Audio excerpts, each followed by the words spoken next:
In a custody room, frightened people looked for exits. Controllers looked for seams. Rhea Vale saw the extraction before anyone behind the observation glass had enough evidence to call it one. There was no weapon in the white room. No shouted order. No masked man rushing the transfer line. There was only a woman in a gray transfer jacket, looking at the thin black camera seam above the wall instead of the exit. Then lowering 2 fingers to another hostage's sleeve. The gesture looked like comfort. It was not comfort. The sleeve moved. A shoulder, closed, is less than #0. 3 is greater than. A narrow man in the second row lost half a step toward the right side lane and did not know he had lost it. Someone was being taken in front of 12 witnesses and a wall of glass. Rhea stood just outside the inner threshold with her sidearm low. Trigger finger straight along the frame and filtered air drying the back of her throat. The room had been built to make panic polite. White glare. Soft floor. No hard corners. No sound crossing cleanly through the glass. Is less than #0. 3 is greater than behind her. The outer stack waited with long guns angled off the threshold, ready and useless, because readiness was exactly what the room punished. A transfer board face flickered in her head but would not settle. One protected name in that line mattered more than the noise, and the line was hiding him from her. Rhea watched shoulders, not faces. Fear pulled away from danger. Control moved people sideways. If she acted wrong, the glass would make her the aggressor on record. If she waited, someone would disappear under procedure. "Hold the line," she said. No one did. The tall man near the glass made the obvious mistake. He flinched wide, hands high, mouth open toward the observers. He wanted them to see him. He wanted witnesses. The woman by the seam did not look at him. Her eyes touched the reflection over his shoulder, then moved to the door lane. Her fingers tightened on the sleeve. The narrow man shifted again, heels sliding on the soft floor. A guard turned toward the tall man because the loudest body usually won the first bad decision. Rhea crossed before permission became a discussion. The temperature changed inside the threshold, colder by a degree, stale antiseptic under the filtered air. Her muzzle stayed low because there were bodies everywhere and no backstop worth trusting. The first body hit her left shoulder as she entered. A screen, not an attack. Rhea let the impact turn her and drove her forearm across the gap, opening behind the narrow man. The shoulder wall closing around him broke apart badly. A woman gasped. A shoe squeaked once and died against the padded floor. "Stop moving." A hand closed on the narrow man's elbow from the far side, pulling him toward the clean lane along the right wall. Rhea caught the wrist before the pull became transfer. No flourish. No clean technique for a camera to misread as heroism. Just skin under fabric, tendon, heat, and enough pressure to make the hand open. The narrow man stumbled back into the center. The tall man shouted louder. The guard grabbed the wrong sleeve. The woman with the camera seam gaze folded herself into the confusion, lowering her eyes half a beat too late, like she had only ever been a frightened person shoved by the crowd. Behind the glass, faces changed. The observers had seen Rhea cross into a protected transfer and put hands on someone before any visible weapon appeared. They had motion without cause, force without translation. Director Halden Price stood beyond the second pane, pale under reflected light, one hand rising toward the speaker panel.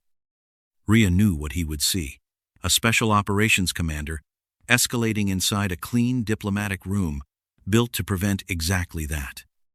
Inside, the line had already fractured. A knot near the glass. Another group breathing toward the door. Is less than #0. 3 is greater than. A loose center where panic could be shaped again. The white glare flattened distance until every step looked smaller than it was. Rhea kept one palm open and the weapon low, ribs tight, throat dry. The woman from the seam had disappeared into usefulness. The narrow man stared at the floor, as if it might tell him where he belonged. The door lane remained active, quiet, and hungry. Rhea had stopped the first movement. She had not identified the target. Someone had almost been taken, and the system had learned how much force she would not use. Price reached the threshold before the second guard did. It is less than #0. 4 hash is greater than.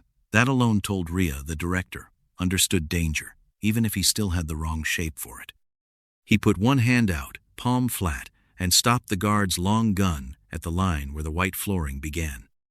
The guard's sling creaked against his vest. 2 men behind him stacked short, muzzles lowered but ready, boots set for entry. All that controlled violence held outside by one man's hand and one stupidly effective rule. A clipped voice broke across the command channel. Entry element set. Negative price snapped, not looking back. Hold. The channel clicked dead. Stand down the long guns, Price said through the local speaker. His voice came thin and hard through the room system. Full entry kicks evacuation behavior. You push them, they scatter. Rhea looked past him at the group edging toward the clean lane. They're already being pushed. And if you flood the room, they run toward every exit we built to keep them alive. He was not afraid of blame. That would have been easier to hate.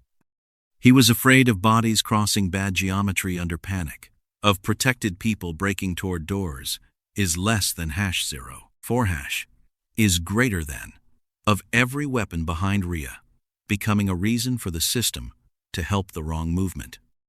The worst part was that he was right enough to cost her time. The glass turned context into pantomime. Behind the pane, they saw Rhea's hand move. They did not see the sleeve tighten around a quiet man's elbow. They saw the tall man shouting. They did not see the door group accept pressure like a tide. A young guard tried to squeeze around Price anyway, eyes locked on the loud man near the glass. His rifle stayed angled down, disciplined enough to look sane, but his shoulder turned into the threshold. Wrong entry, wrong target, wrong second. Rhea shifted to catch him, and Eli Cross got there first. Eli hooked 2 fingers into the guard's rear collar and stopped him without making it look like a tackle. The plastic edge of Eli's badge scraped against the glass rail as he leaned in. Not through there, he said. The guard froze, humiliated and breathing hard. His throat worked once before he nodded. Inside the room, the woman from the seam used that single second to let another body drift toward the door. Rhea saw it as pressure, not a step. Sleeve first. Shoulder second is less than #0. 3 hash is greater than. Then the whole line accepted the lie. Past the threshold, limited sidearms and soft restraints were allowed. Heavy entry was not. A full surge would tell the floor sensors, panic lanes, and observer protocol that assault had begun. Safe design, hostile result. The enemy had not brought a battlefield into the room. The enemy had waited for the room to become one. Rhea hated the math because it was physical. No whiteboard. No policy. Just bodies and thresholds. If she stepped in too hard, the observers saw escalation, and the room's own safety logic helped the wrong people move, is less than #0. 4 hash is greater than. If she waited, the door group gained another foot. Readiness outside had become liability inside. That was the trap Price understood only halfway. The airlock gave a low mechanical shiver along the right wall. Not an alarm. A pressure check.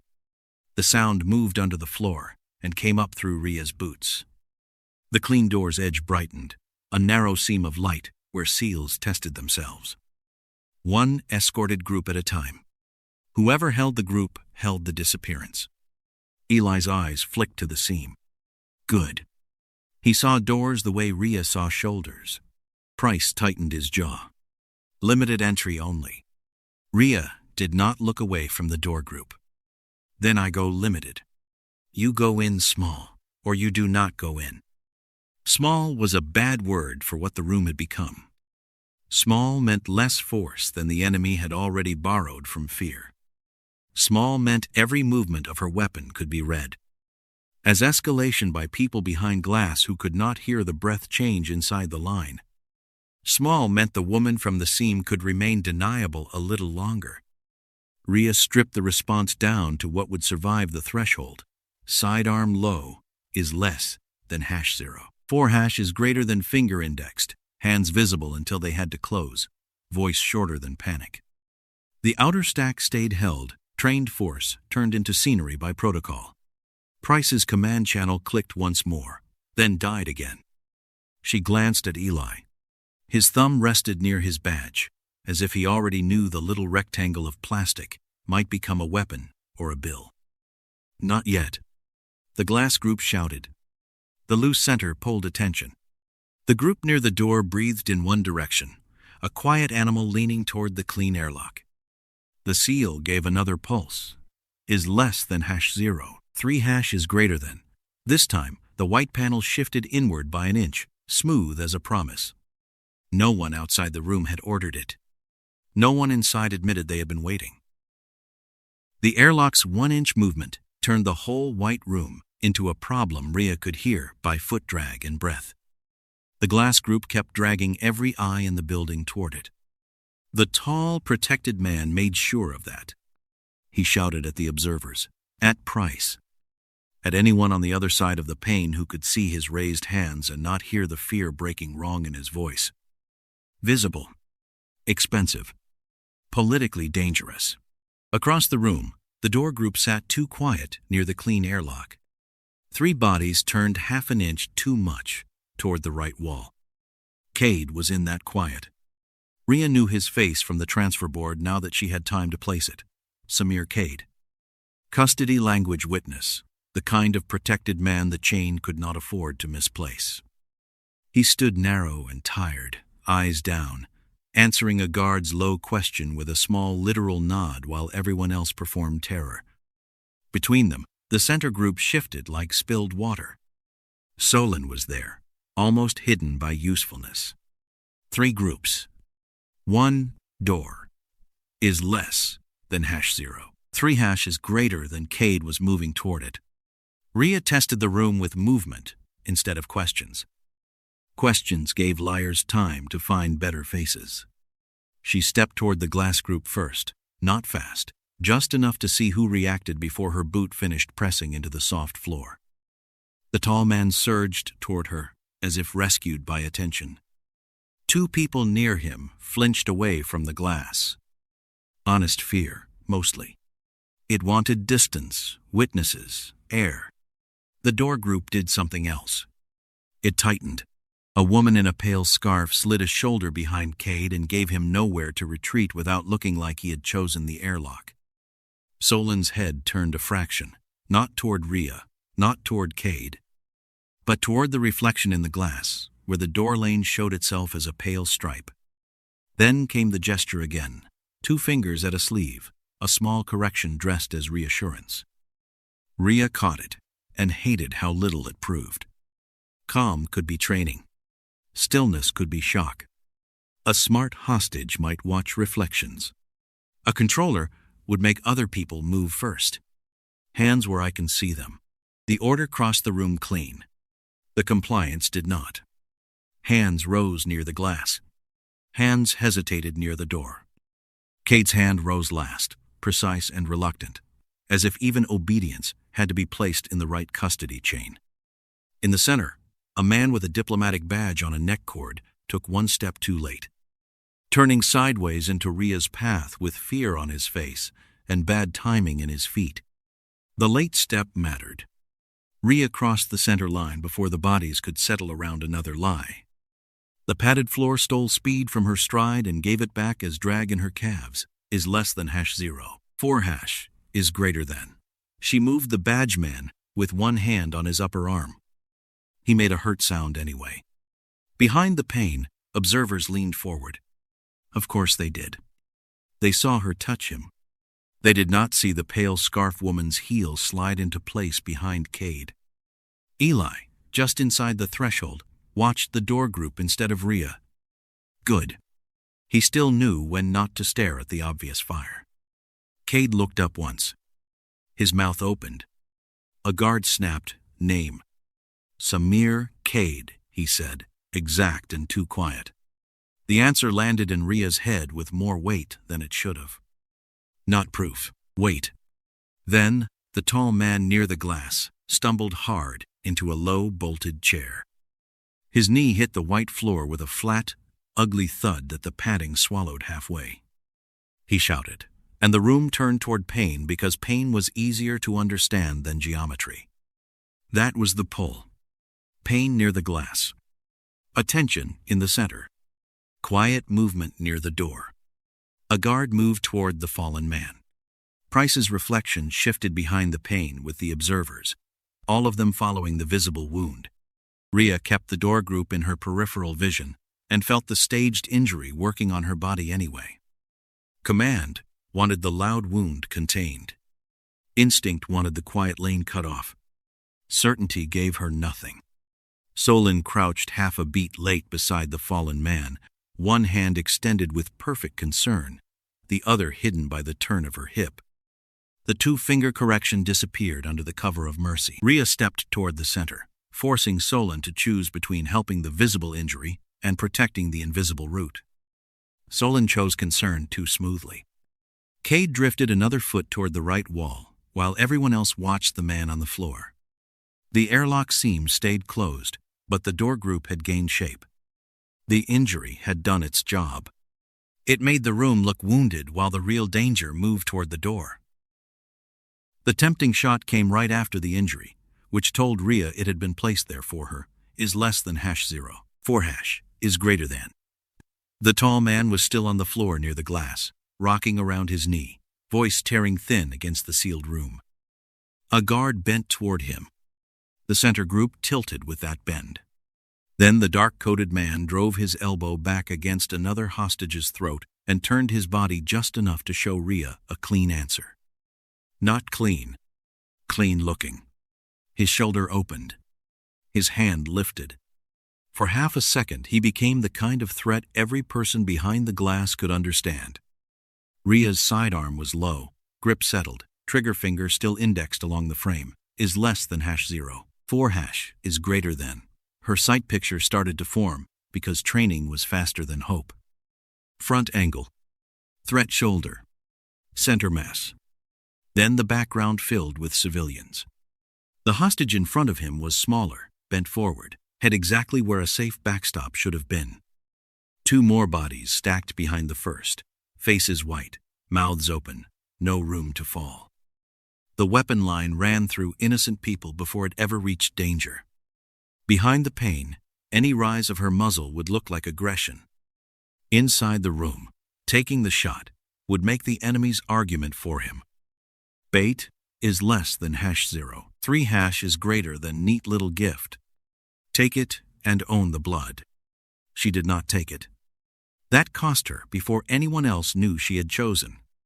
Rhea shoved off the soft floor and moved left instead of bringing the weapon into the line.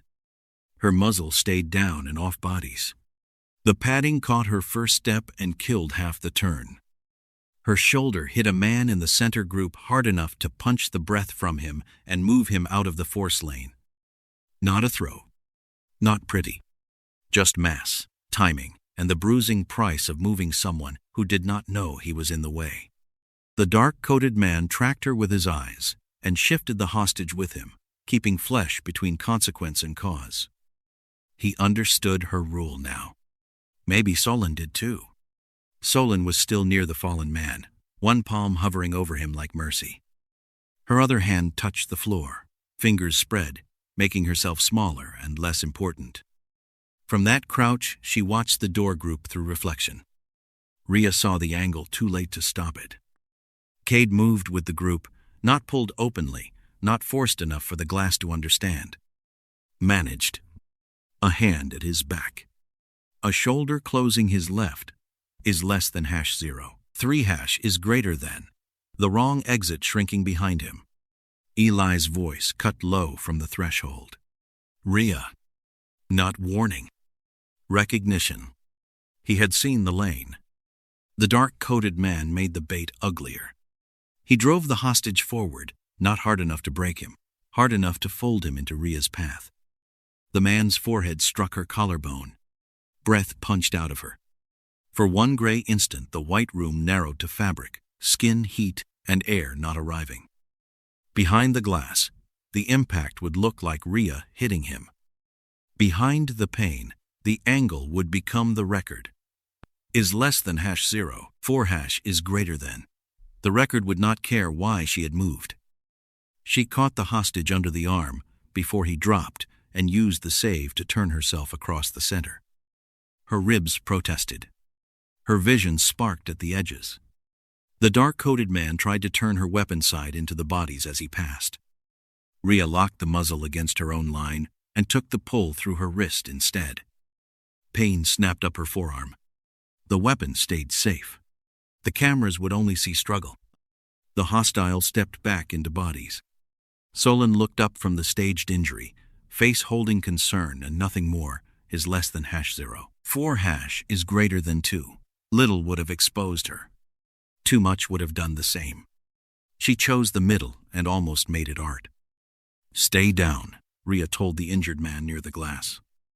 He obeyed, because pain had made him honest. The guard beside him looked to Price instead of the floor.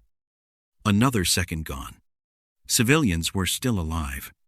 That was the only clean part. The rest was loss, dressed as discipline.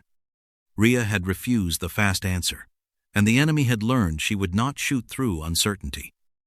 Would not trade 3 innocent bodies for one clean-looking solution is less than #0. 4# is greater than.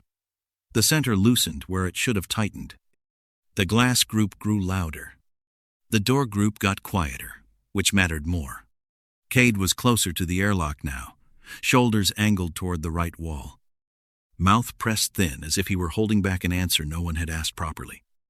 Eli stepped half a pace along the threshold and stopped, trapped by the same rule holding Rhea underpowered.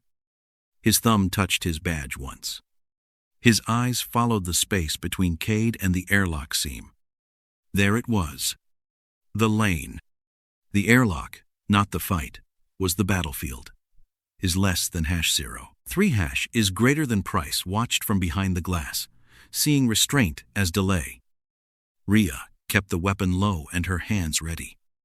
The shot she would not take had saved 3 people and cost her the door. Eli did not look at Kade when he spoke. That made Rhea listen harder. Men who thought they had solved a room looked at the prize. Men who knew they only had one useful piece watched the route. He stood half inside the threshold, held there by the clean rule that had stripped Rhea down to small movements and bad choices. His badge hung at his chest, plastic edge scuffed from the rail, camera visible from 3 angles, is less than #0. 4# is greater than. He pressed his thumb against it once. The badge answered with a dry scrape. The airlock is not waiting for a person, he said. It is waiting for an escorted cluster. Price's head turned behind the glass before the words finished. He heard enough through the system to dislike it. Rhea kept her eyes on the door group.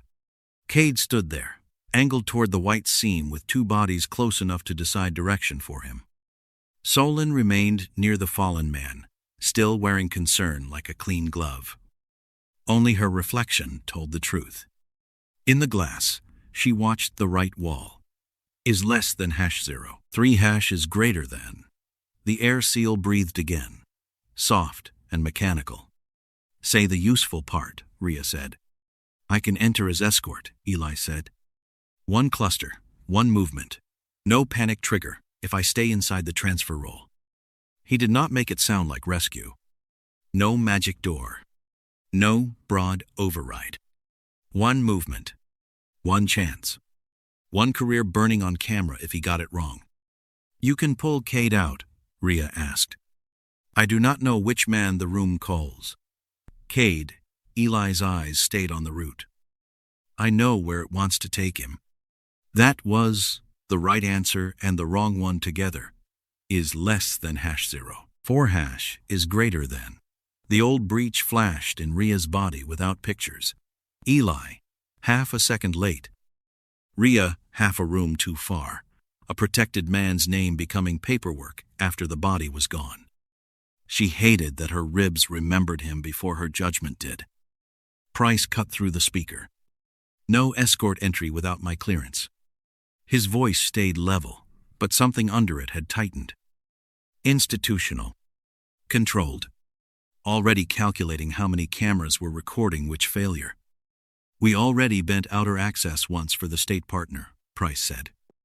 I am not bending inner movement because Cross sees a pattern. If he crosses without clearance, that movement is on him and on you. There it was. Not confession. Not guilt. A door left open by somebody important enough to make Price careful. Rhea heard Eli breathe through his nose. He had heard it too. The door group shifted while Price was still speaking. That was the answer to the argument, if anyone behind the glass knew how to read it. Kade did not step so much as get shortened. A shoulder came close behind him.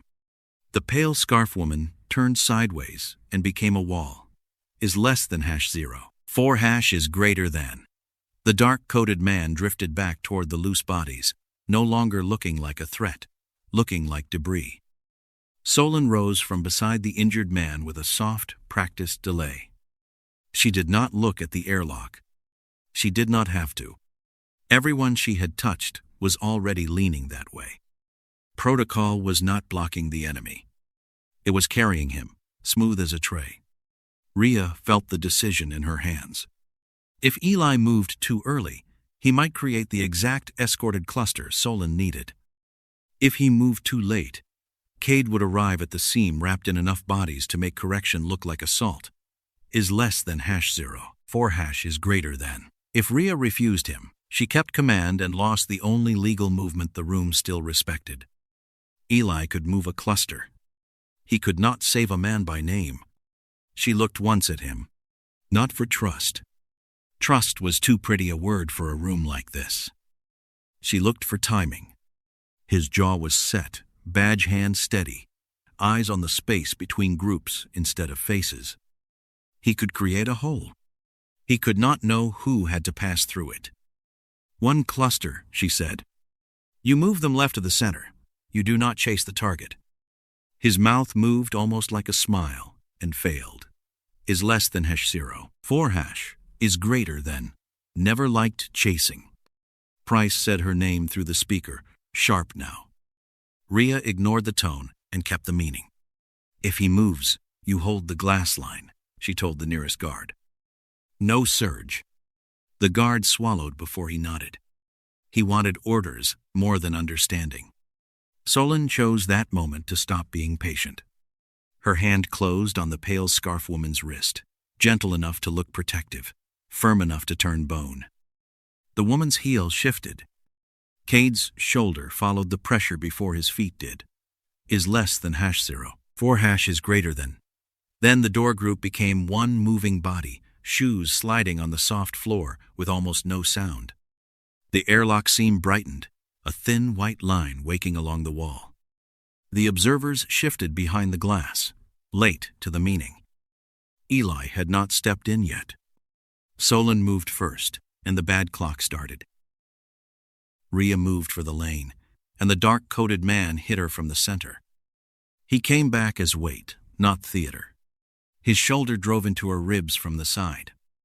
One arm clamped over her weapon wrist, pinning her elbow against her own body. The padding caught her heel and killed the turn. Is less than #0. 4 is greater than. She could not bounce off the impact. The soft floor held her half sunk, turning force into ugly drag. Her breath broke against his coat. Stale antiseptic and sweat filled the dry air between them. Her muzzle stayed down because there were civilians at arm's length and a bad shot waiting for any fool who wanted to feel decisive. Behind the glass, faces widened. They would see a struggle over her weapon. They would not see why his body had chosen that angle, why he had hit exactly between her and the lane. Solan protected roots, not people. Kade was moving again. Not fast. Is less than #0. 3 greater than fast would be easy to stop. He was being carried by spacing, by shoulders closing behind him and opening ahead, by a root pretending to be crowd pressure. The man tried to fold Rhea down without making it look like an attack. Good at it, too. His foot dragged inside hers, enough to spend her balance. His grip crawled higher on her wrist. Then he twisted outward, trying to pull her weapon side toward the center bodies, toward knees and shins and panicked hands. Weapon retention became the fight. Not winning, not pain, is less than #0. 3# is greater than keeping the muzzle out of civilians, while his weight tried to make the gun a public disaster. A hostage stumbled into Rhea's back. Someone screamed her name, or maybe only screamed. The sealed room turned command into wet cloth. Behind the pane, a guard shifted like he wanted to surge in. Eli barked one word Rhea did not catch. Price's hand snapped up, holding the guard outside the line. Too late to help. Just in time not to make it worse. Rhea did not fight the wrist first. That was what the man wanted. Is less than #0. 3# is greater than. She trapped the weapon against her own ribs, metal biting through fabric, and took the pain instead of the angle. Her breath went thin. Her fingers stayed straight. She turned her hips into the padding, drove her weight low, and made him carry more of her than he expected. No beauty in it. His breath hit her ear. His forearm pressed high across her chest. Her ribs answered with a hot stripe of pain that almost took the room away. Shorter breath. Smaller world. Muzzle down. Every second spent on him was a step she did not spend on the door. They went down hard. Is less than #0. 3# is greater than. The floor swallowed the sound, then gave it back, through bone. Rhea's shoulder struck first. Her knee hit second, hard enough to numb and then burn. White glare burst flat across her vision. For a second, the room lost edges. Glass became light. People became dark marks. She found the man by pressure, elbow at her throat, knee near her hip. Hand still trying to peel her weapon wrist out and away while the door group advanced another quiet step.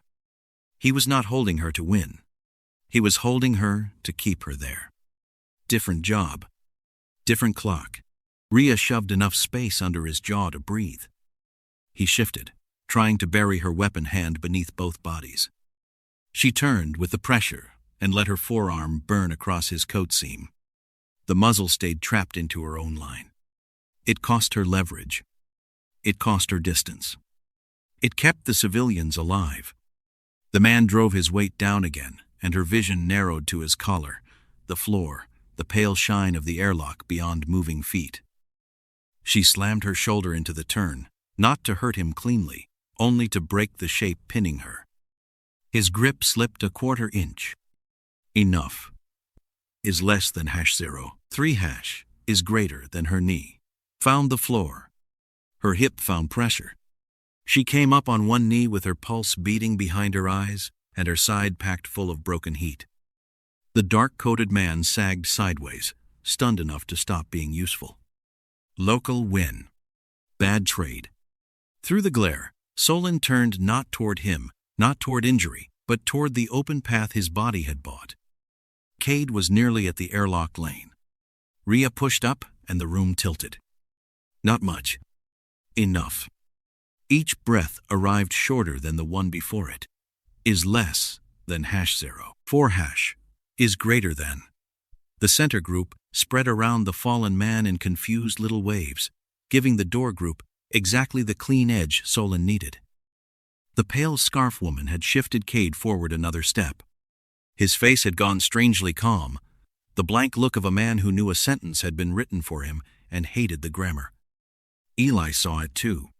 He had moved to the threshold line, badge lifted now, not high, just visible. Price's hand came up behind the glass as if he could stop him through reflection. Too late. Eli did not look at Price. He looked at Rhea, then at the narrow lane between center and door. Is less than #0. 4# is greater than his thumb tapped the badge once. The old hesitation was gone, burned off by timing. Rhea could not reach the lane from the floor fast enough. She hated that. She accepted it faster. "Now," she said. Eli crossed as an authorized escort, entering under the only rule left that mattered.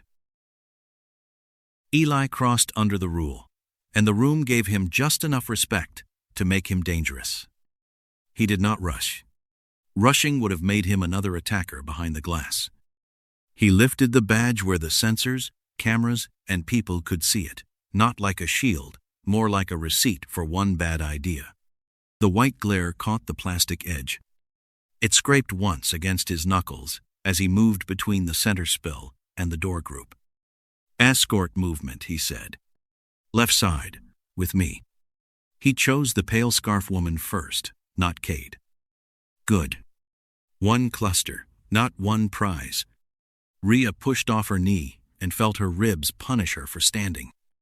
She stayed low, weapon down, fingers straight, hands visible when they could be. Her eyes stayed on Solan's reflection. The door group hesitated because Eli had entered in a shape the room understood. Authorization, not assault.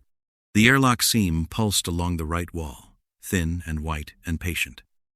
Kade stood inside the compression of bodies, close enough to vanish if the group breathed wrong. Solan's hand moved behind him, gentle as a host seating a guest.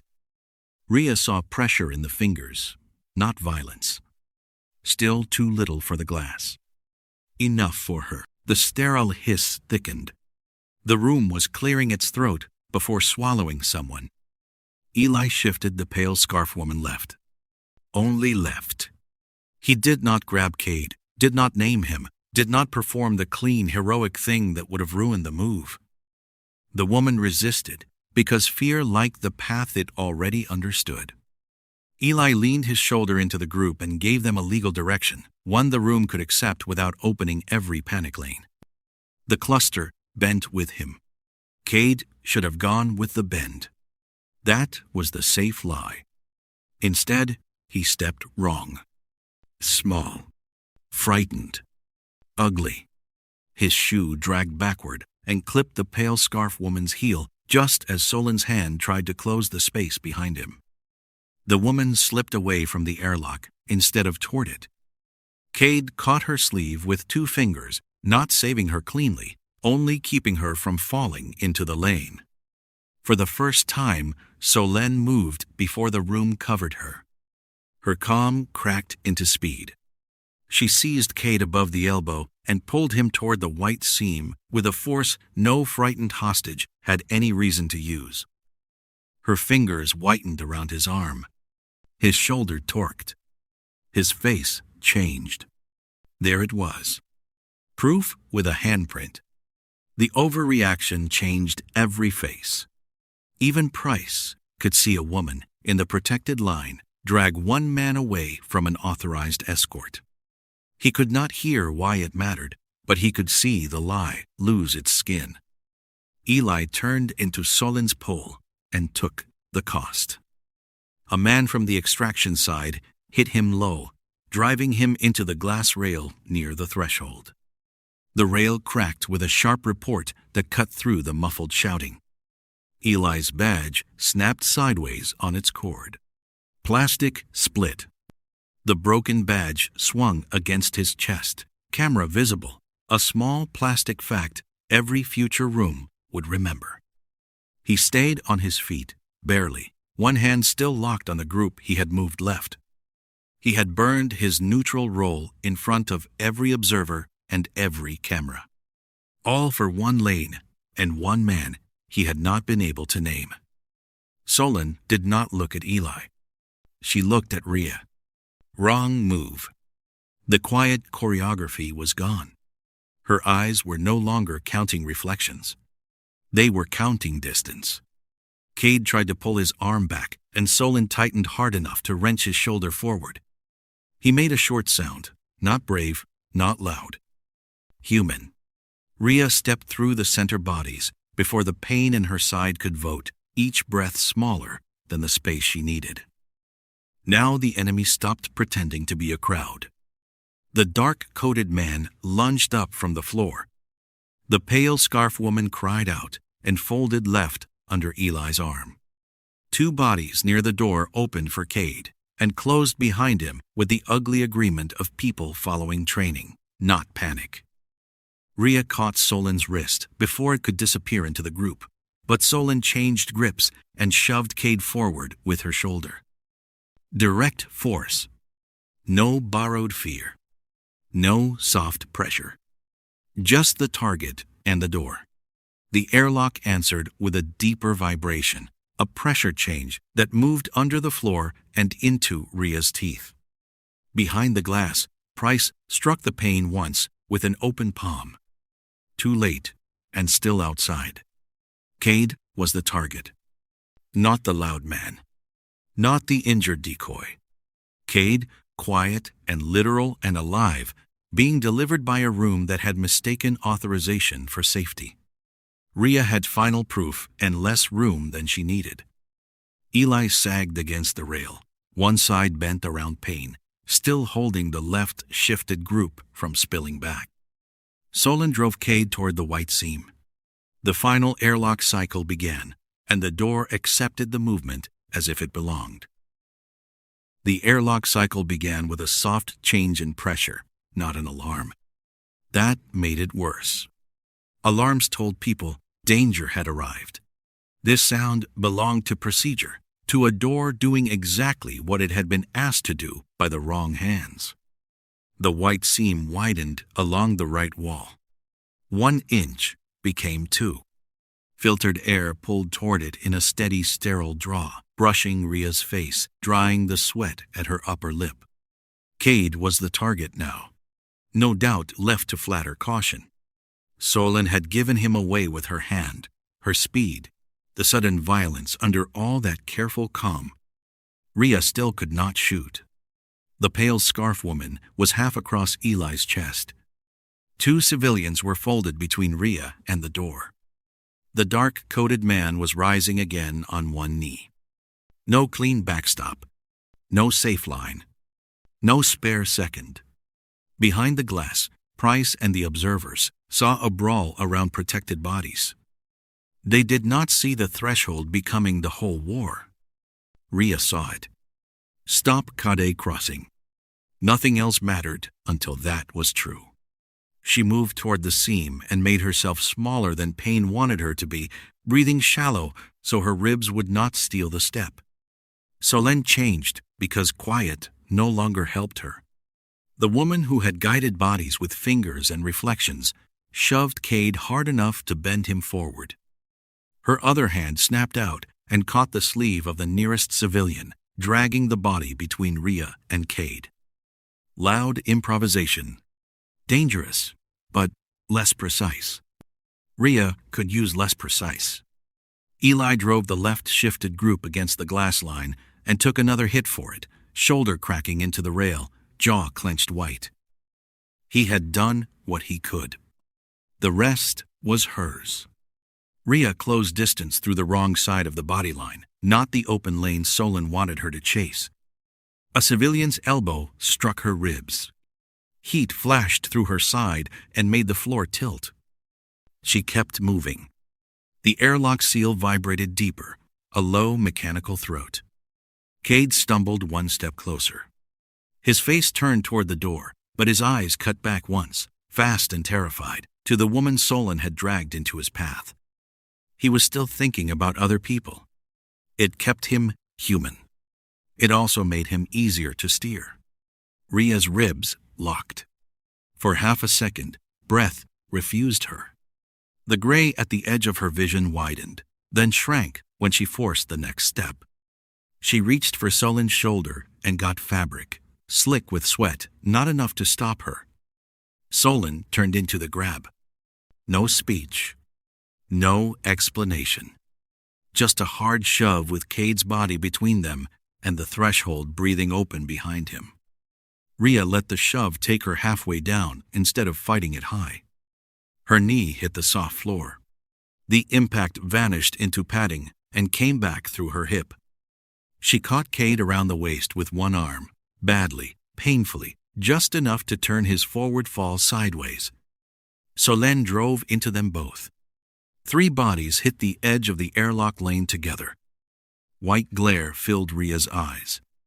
Kade's hand slapped the wall beside the door, fingernails scraping plastic, but not the inner threshold. His foot skidded close enough for the seal air to pull at his pant leg. Not across. Solan clawed for his coat and found Rhea's forearm instead. Pain opened bright where her nails dug in. Rhea used the pain as a marker. There was Solan. There was Kade. There was the line. She drove her shoulder into the space under Solan's grip and broke the shape of the push. The dark-coated man lunged again, but a guard finally hit him from the side, late and messy and human. Rhea did not look. She felt Solan's balance go wrong, felt the clean transfer become a pile of bodies the system could no longer process as order. The failure turned Solan vicious. She released Kade and came straight at Rhea, choosing the only thing left that could still save the transfer, remove the person holding the line. They struck hard beside the white door, close enough that Rhea felt the airlock's clean breath against her cheek. Solan was stronger in the first second, fresh where Rhea was hurt, precise even in anger. Her shoulder hit Rhea high and drove her into the wall. The impact stole the breath she had just won. Rhea gave ground 1 half-step and refused the second. The door kept opening with polite patience. Kade had to stay on this side. Rhea trapped him behind her with her body, not by command, not by authority, just by being the obstacle Solan had failed to plan for. Solan reached past her for Kade's sleeve. Rhea caught the wrist, took the shoulder impact again, and turned it away from the seam. They hit the floor. The soft padding swallowed the crash, but the glass rail answered with a hard shudder. This time the observers saw it. Solan trying to crawl back toward Kade. Rhea pinning the movement, not the woman, the movement. The airlock completed its cycle empty. Kade was on the room side of the threshold, breathing and alive. Solan lay exposed under the white glare. The door had lost him. Somewhere outside the room, the access that had invited her in was still breathing. Kade was still on the room side of the threshold when the airlock stopped moving. That mattered more than the bodies on the floor, more than Solan under white glare, more than the pain sitting high in Rhea's ribs and refusing to leave. He was alive, breathing in short, uneven pulls, one palm flat against the wall beside the door he had not crossed. His fingers trembled against the clean surface. The airlock gave one last soft adjustment, then held still, empty, and offended by failure. No alarm came. No announcement made the truth useful. The filtered air kept moving. Stale antiseptic lived under it now, mixed with sweat and the faint iron smell from a cut somewhere on the white floor. Rhea stayed between Kade and the seam, until her own breath steadied enough to trust her legs.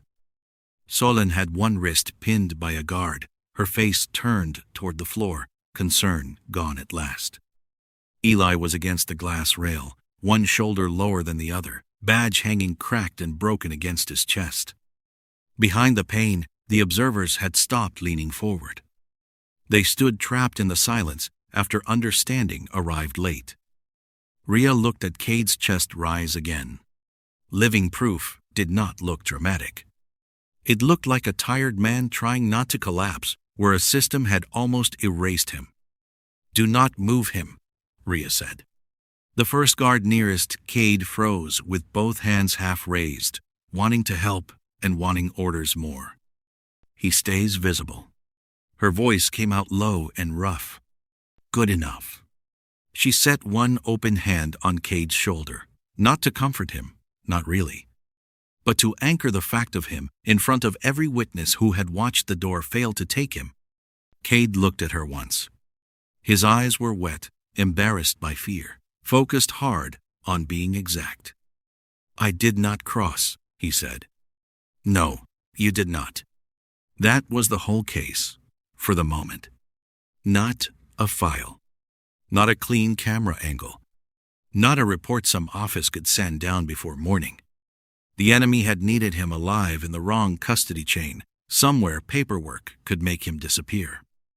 Dead in the room would have made noise. Alive on this side made a different kind of problem. Rhea shifted him 2 steps away from the threshold, slow enough for the glass to follow. Close enough that everyone could see his face, his breath, his unbroken presence. Custody continuity had to be physical now. Bodies beat documents only when enough people were forced to see them. Price entered after the guard secured Solan, and even then, he did not enter like a rescuer. He entered like a man walking into the bill for a system he had trusted. The clean threshold let him through with a soft click that sounded obscene after the fight. He looked first at Kade, then at the empty airlock, then at Solan's hands being restrained against the white floor. His face did not give Rhea victory. It gave her calculation, damage control, and something colder under both. He lowered his voice when he spoke, as if the room had become evidence, and he did not want to contaminate it with volume. Outer access was compromised. Not loud. Loud would have been for the observers. This was for the room. At minimum. Rhea almost laughed, but her ribs would not allow it. At minimum was the kind of phrase institutions used when the floor was already wet and they were still arguing about weather. He stays in protected custody where we can see him, she said. Price's eyes came back to her. For a second, she saw the argument he wanted. Chain, procedure, jurisdiction, all the old furniture. He did not use it. Kade, breathing beside the stopped door, made the argument smaller. Eli pushed off the rail and failed the first time. Rhea saw the wince he tried to hide and could not. His broken badge swung once, proof of a role spent and a career problem beginning. He had no speech for it. Good. Speeches were for rooms that had already decided what story they wanted. No one applauded. That was one mercy. Applause would have been worse than blame. The glass group was quiet now, the loud man on the floor rocking around his bad knee. The center group held apart by guards who had finally learned not to chase the largest sound. The door group no longer had a shape. Without Solan's hands, it was only frightened people standing too close to a machine that had almost passed for law. Rhea lowered her weapon fully and felt the pressure in the room loosen by 1 inch. Not enough to be safe, just enough to stop pretending.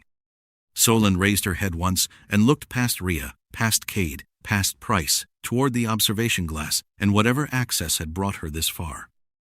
Rhea followed the look and found only reflected faces. The network was not in the room. The sponsor was not on the floor. The door had been beaten, not the breach. Kade stood breathing beside her, alive and witnessed. While Eli held himself upright, with one hand on the rail, and Price began issuing contained orders through a tight jaw.